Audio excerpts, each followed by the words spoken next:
The ACC commissioner says the government of Sierra Leone commits huge resources to the healthcare delivery sector. He continued that the anti-graft body has been working with the health ministry, but most reports reveal that the supply chain management of drugs in the healthcare system is problematic, adding that in most cases, only 30% of medical supplies shipped into the country normally reach the intended beneficiaries, whilst the 70% is not accounted for. Several years ago, it was the judiciary which was considered the second most corrupt in Sierra Leone.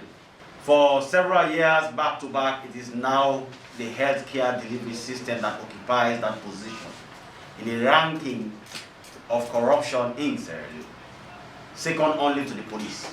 It is not necessarily the reality that it is the most corrupt, but it is perceived to be so.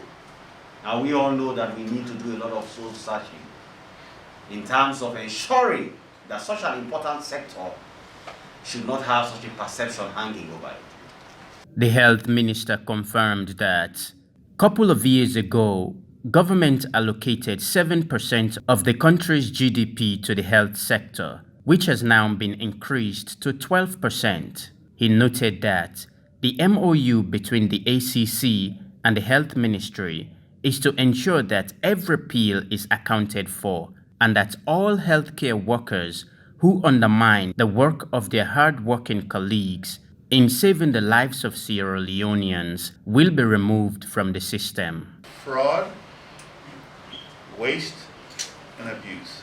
That's what we want to eliminate in the system.